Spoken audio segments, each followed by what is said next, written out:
Shalom, selamat pagi saudara-saudariku yang terkasih di dalam Kristus Yesus.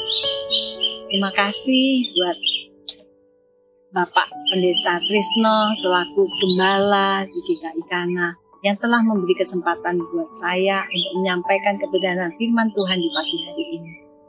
Mari saudara, sebelum kita mulai, ajak saudara untuk berdoa. Mari kita berdoa. Bapa, kami bersyukur kepadamu atas segala kebaikan dan kemurahan-Mu bagi kami. Bersyukur Tuhan buat kesehatan dan damai sejahtera bagi kami semua. Kami juga bersyukur buat kesempatan yang masih Engkau berikan kepada kami semua untuk mengikuti ibadah di pagi hari ini.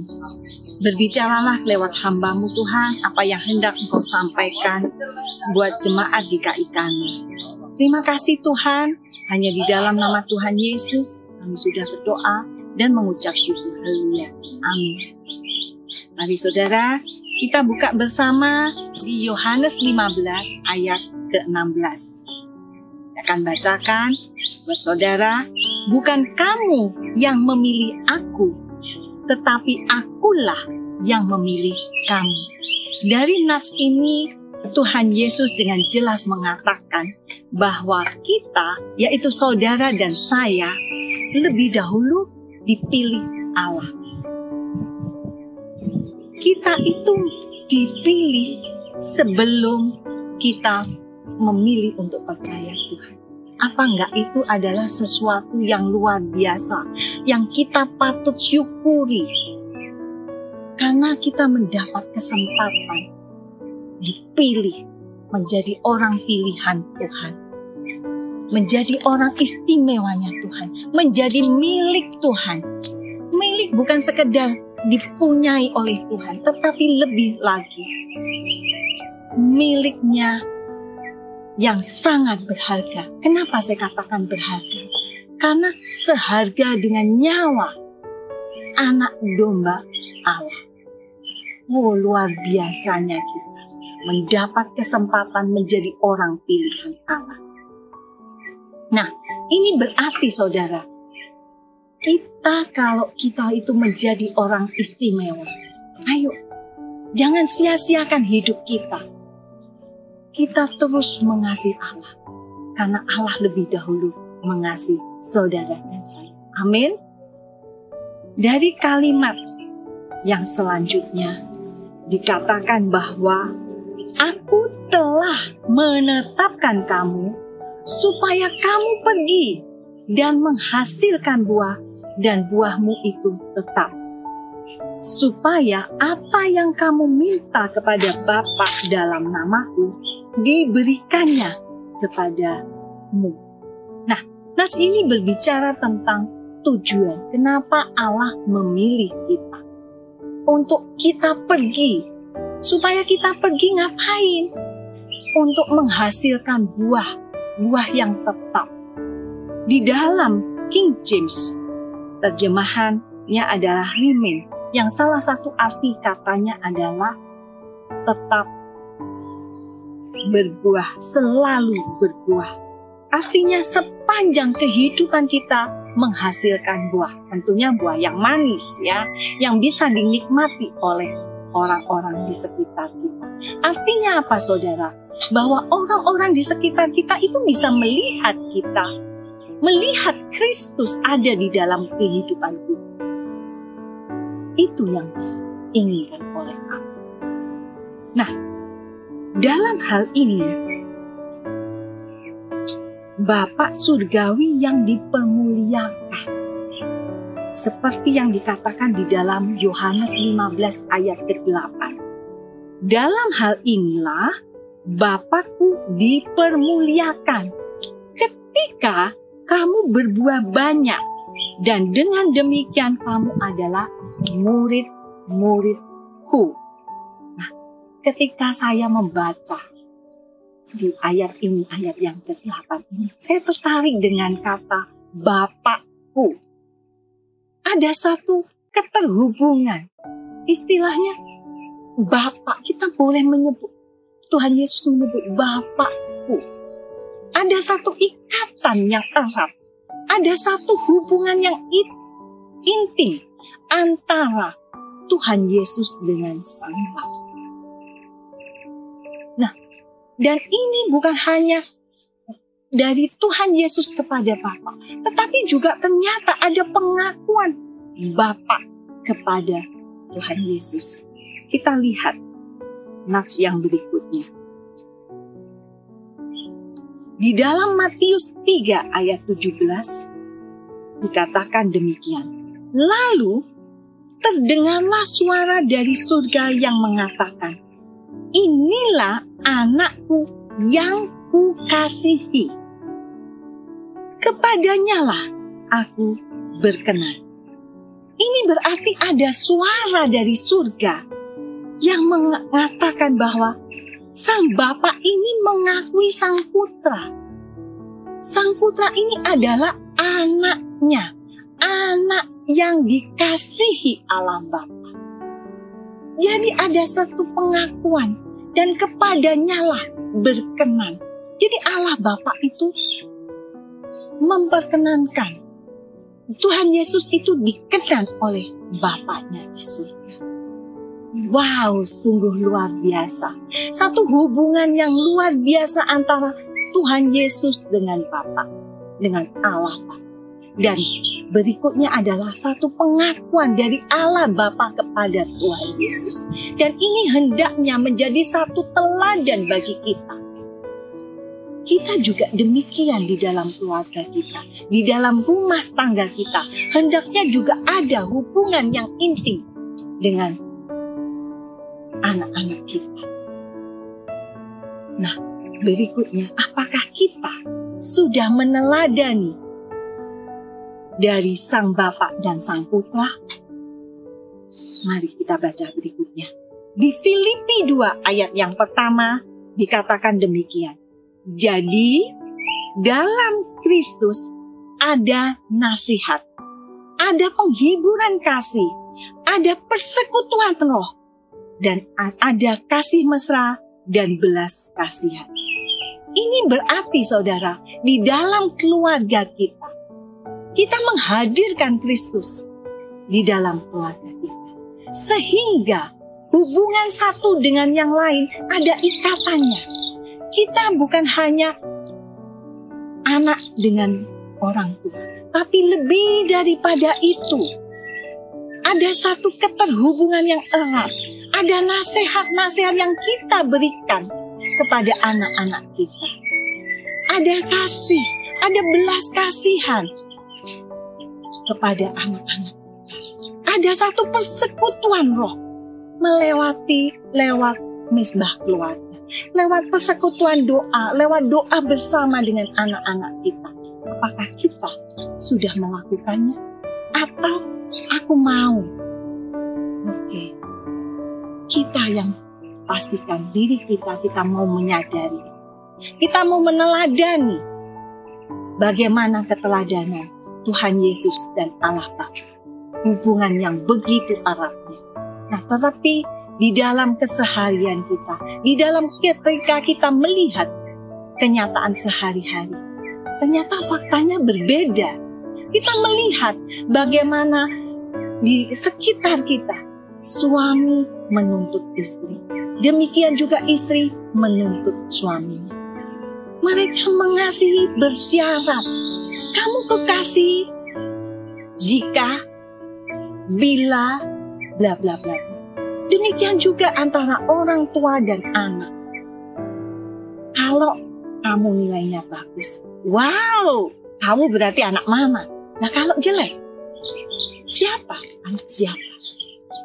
Seharusnya saudara, kita menghadirkan surga di dalam keluarga kita. Sehingga rumah itu bukan sekedar house, bukan sekedar kita untuk tidur. Tapi lebih daripada itu adalah satu home. Maka ada istilah home sweet home. Setuju? Nah, saudara, pagi ini kita mau belajar dari seorang anak yang diabaikan oleh orang tuanya, yang disakiti secara emosi. Namun dengan anugerah Tuhan, ia boleh menjadi besar dan mulia. kita mau belajar bagaimana kita menang, menjadi pemenang atas penolakan. Mari kita baca bersama di Mazmur 27 ayat ke-10. Sekalipun ayahku dan ibuku meninggalkan aku, namun Tuhan menyambut aku. Mazmur ini merupakan satu ungkapan hati dari Daud kepada orang tuanya. Dia merasa diperlakukan gak adil. Dia merasa ayah dan ibunya meninggalkan dia. Apa yang ada di dalam benak saudara ketika melihat bahwa Daud itu diabaikan ayah dan ibunya, gak diurusin setelahnya? Apa yang ada di benak saudara? Mungkin saudara katakan, kok kebangetan sih? Tapi itu yang terjadi dengan Daud. Daud mengalami pengabaian dari kedua orang tuanya. Hidupnya terasa hampa, terasa hambar. Tetapi perhatikan respon Daud. Dia berkatakan bahwa, namun Tuhan menyambut aku. Sekalipun faktanya dia diabaikan kedua orang tuanya, tetapi ia disambut Tuhan. Wow, luar biasa. Ini menjadi sesuatu kekuatan bagi Daud. Dalam bahasa sekarangnya dikatakan Daud mengalami penolakan. Apa sih penolakan itu? Penolakan adalah satu peristiwa yang dialami seseorang karena ia tidak diterima, karena ia tidak dikasih oleh orang-orang yang seharusnya menerima dia, yang seharusnya mengasihi dia, yaitu antara orang tua dengan anaknya, antar pasangan suami istri, atau bisa jadi antar anggota keluarga yang lain, misalnya antar saudara kandungnya. Nah, saudaraku yang dikasihi dalam Tuhan, kalau kita perhatikan, penolakan ini ada dua bentuk. Yang pertama yaitu disakiti, dan yang kedua adalah diabaikan. Apa itu disakiti, saudara? Disakiti artinya mendapatkan hal-hal buruk dan menyakitkan. Tentunya ini bersifat subjektif. Masing-masing orang akan berbeda. Bisa secara fisik, misalnya orang itu dipukul. Nah, dipukul dalam tanda petik ya. Pukulan ini setiap anak berbeda-beda kekuatannya. Bukan dipukul yang kelewatan. Kemudian bisa jadi dicubit. Mungkin untuk anak usia 1 tahun dicubit, dia terasa itu menyakitkan. Tapi untuk usia belasan, oke, nggak masalah. Tapi nggak ada arti juga.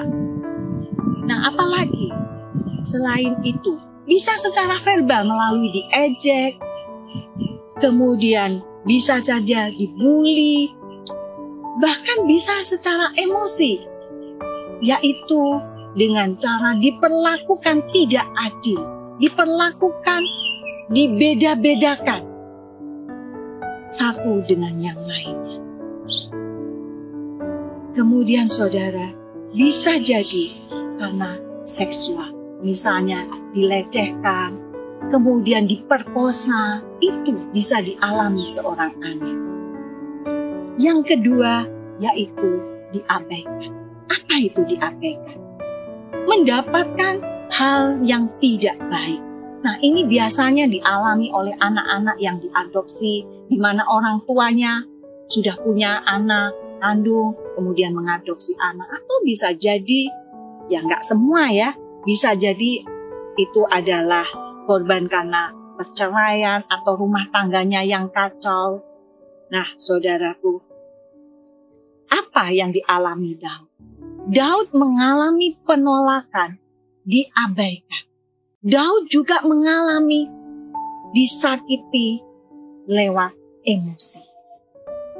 Karena emosinya oleh ayah dan ibunya.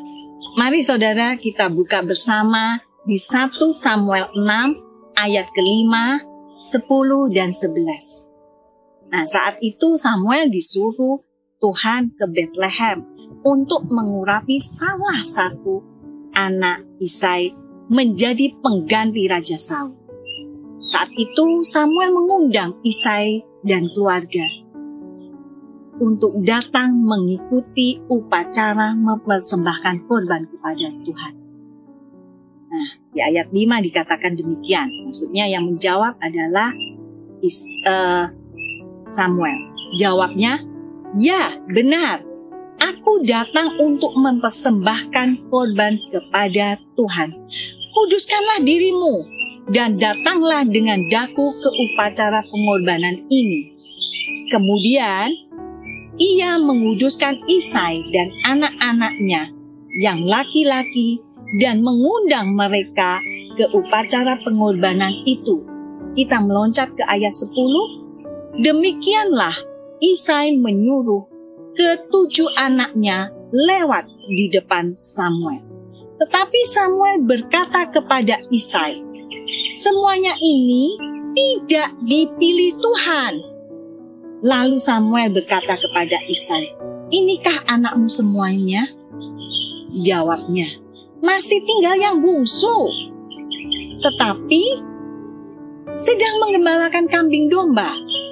Kata Samuel kepada Isai, "Suruhlah memanggil dia, sebab kita tidak akan duduk makan sebelum ia datang kemari."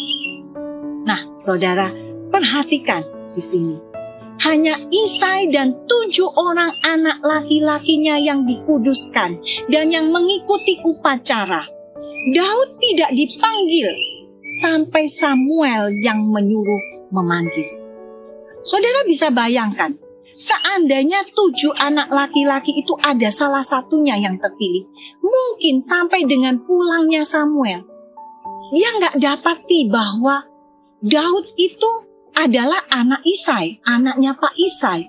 Bahkan mungkin kita nggak bisa menikmati Mazmur, kitab Mazmur, karena kitab Mazmur sebagian ditulis oleh Daud.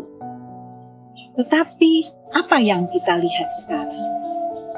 Wow, kita bisa menikmati kitab Mazmur seperti yang kita nikmati sekarang. Itu adalah menunjukkan bahwa itu adalah satu bukti yang pertama bahwa Daud tidak diperhitungkan oleh keluarganya.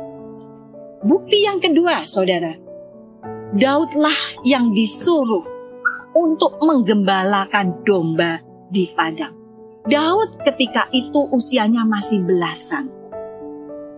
Bahkan padang penggembalaan kalau kita lihat adalah tempat yang berbahaya, tempat yang gak ramah anak. Tetapi kok dibiarkan ya Daud itu untuk menggembalakan domba-dombanya. Jadi setidaknya saudara, kita bisa melihat 2 bukti bahwa Daud itu sungguh-sungguh mengalami pengabaian dari kedua orang tuanya.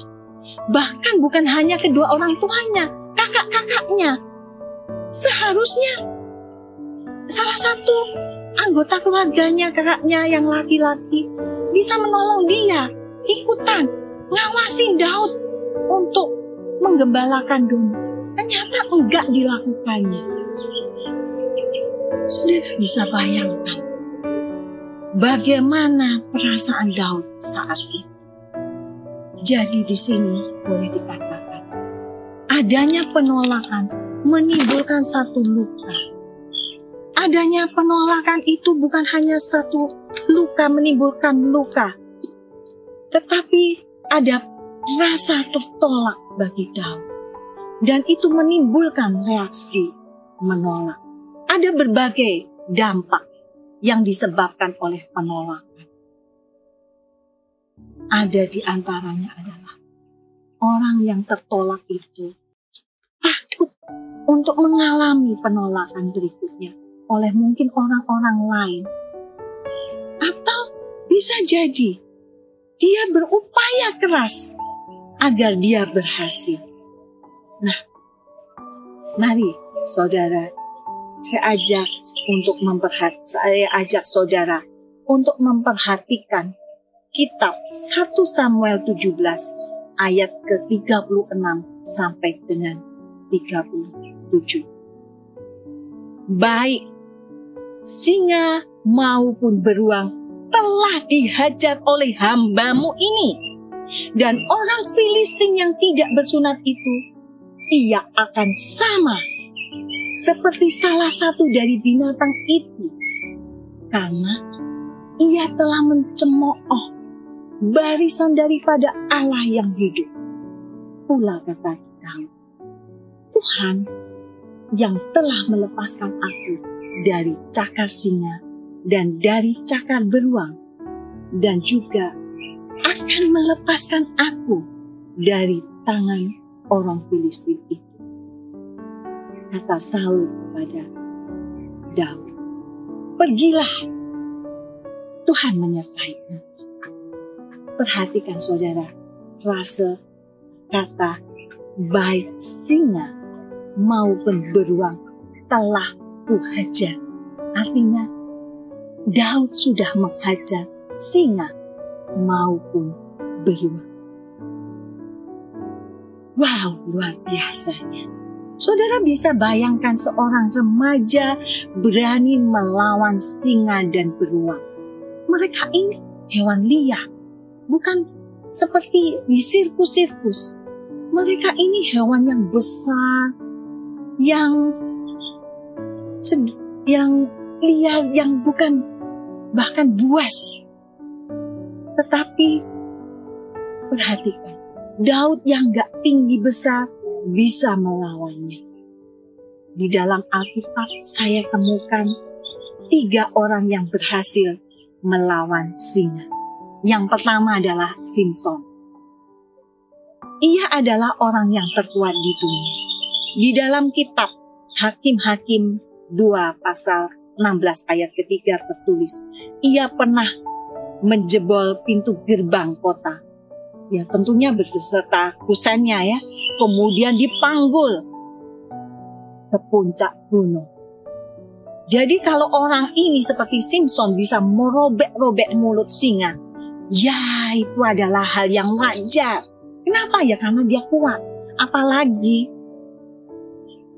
dia itu besar. Gitu ya. Nah, berikutnya Benaya bin Yoyada. Di dalam 2 Samuel 23 ayat ke-20. Ia turun ke dalam lubang dan membunuh singa. Siapa sih Benaya itu? Benaya adalah seorang panglima. Kita bisa baca di 2 Samuel 8. 2 Samuel 8 ayat ke-18. Jadi Benaya ini adalah seorang prajurit yang terampil. Ya, pastinya dia hebat orangnya. Saat membunuh pasti menggunakan senjata. Jadi bisa dikatakan baik itu Simson maupun Benaya adalah orang-orang ya wajar kalau dia bisa mengalahkan singa. Kenapa? Ya karena mereka memang sudah pakar, mereka sudah punya kekuatan. Tapi di sini saudara, bagaimana dengan Daud seorang remaja? Apa yang ada di benak saudara? Kalau saya berpikir bahwa Daud itu saat itu adalah orang yang nekat, nyalinya besar. Kenapa saudara? Ya, karena dia badannya nggak seberapa, tapi dia bisa mengalahkan singa dan beruang. Kenapa? Boleh jadi motifnya itu adalah nekat. Boleh jadi motifnya itu adalah dia nggak ada beban. Toh kalau aku mati, ya nggak ada orang yang nangisi aku. Toh ayah ibuku mengabaikan aku. Jadi it's okay, nggak masalah. Nah, yang indahnya di sini adalah Daud menyadari bahwa Tuhanlah yang telah melepaskannya dari cakar singa dan beruang. Wow, luar biasanya. Nyalinya ini nggak sekedar bodoh nekat saja Tuhan, saudara. Tapi lebih daripada itu disertai iman percayanya kepada Tuhan. Dan ini berguna, sangat-sangat berguna ketika Daud melawan Goliat. Di kala itu, Saul dan pasukannya itu ketakutan oleh intimidasi Goliat. Keberanian Daud itu luar biasanya. Dan kalau kita lihat, perawakan Raja Saul ini tinggi besar, tapi dia takut. Sedangkan Goliat tingginya 3 meter. Besar sekali. Raja Saul ini kurang lebih 2 meter. Tetapi Daud gak seberapa tingginya, apalagi dia masih muda, masih remaja. Kenapa dia berani? Karena dia percaya bahwa Tuhan menyertainya. Karena dia sudah mengalaminya sebelumnya. Dia berani melawan, sehingga dia sudah melakukan itu. Keberanian Daud, di mana dia percaya Tuhan menyertainya, ini berbuah manis. Ia mengalahkan Goliat dengan batu umban. Sesuatu yang out of the box. Daud sadar sih, dia gak mungkin melawannya itu pakai pedang. Karena dia gak terampil menggunakannya. Bahkan dia juga gak memilikinya. Tetapi Daud menggunakannya dengan batu umban. Yang sehari-hari dia lakukan itu untuk menjaga domba-dombanya dari binatang buas. Dia sudah biasa untuk batu umban itu untuk ambil sesuatu. Dia sudah biasa menggunakannya. Saudara, senjatanya Daud ini sebetulnya bukan senjata yang standar untuk berperang. Tetapi kenapa bisa? Karena Daud disertai Tuhan. Ada penyertaan Tuhan di sini. Ternyata kalau kita perhatikan, saudara, Daud itu bukan satu-satunya orang Israel yang ahli bermain umban. Di bagian terakhir dari kitab Hakim-Hakim dituliskan ada ratusan orang kidal yang dapat menggunakan umban ini dengan bidikan yang tepat, tidak meleset. Wow, kenapa hanya Daud? Ya itu tadi, karena Tuhan ikut ambil bagian. Dan akhirnya apa yang terjadi, saudara? Kita tahu bahwa Goliat tumbang dan tewas di tangan Daud. Daud menjadi pahlawan nasional. Yang lalu Daud hanya seorang gembala yang menggembalakan 2-3 ekor. Tetapi hari itu Daud menjadi pahlawan. Daud menjadi seorang yang luar biasa. Wow. Pelajaran apa, saudara, yang bisa kita petik dari ini? Saudara, yang kasih di dalam Tuhan. Penolakan kadang-kadang gak bisa kita hindari.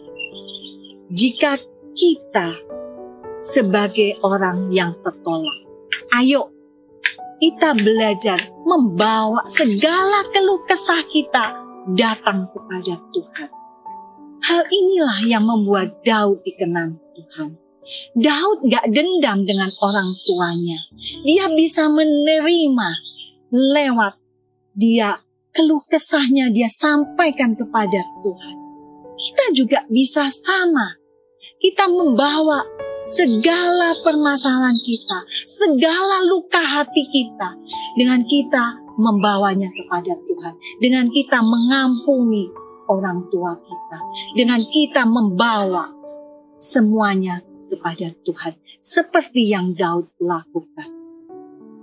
Nah, saudara, bagaimana kita sebagai orang tua yang secara nggak sadar kita kadang-kadang membedakan anak-anak kita? Mari kita terus belajar dari keteladanan Tuhan Yesus dengan Bapa. Dari keteladanan Sang Bapa kepada putranya Tuhan Yesus. Kita belajar untuk mengasihi, menerima anak-anak kita apa adanya dengan segala kelebihan dan kekurangan.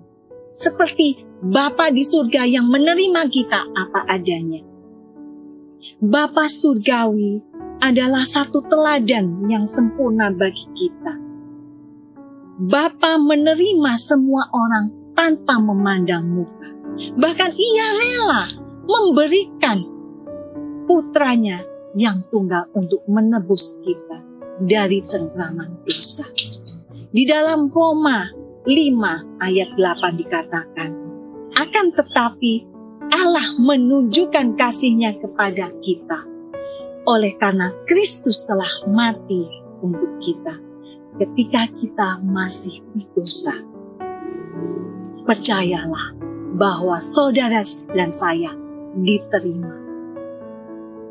Accepted by God. Tuhan Yesus memberkati. Mari kita berdoa. Bapa, kami bersyukur kepadamu untuk firman kebenaran yang telah Engkau nyatakan bagi setiap kami.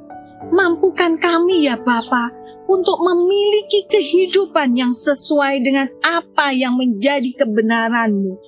Ubah kami ya Bapa sesuai dengan apa yang menjadi kebenaran firman-Mu.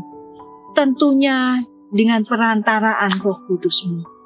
Biarlah kami boleh menjadi orang tua yang dewasa, semakin hidup sesuai dengan kebenaran dan semakin memegang teguh kebenaran itu.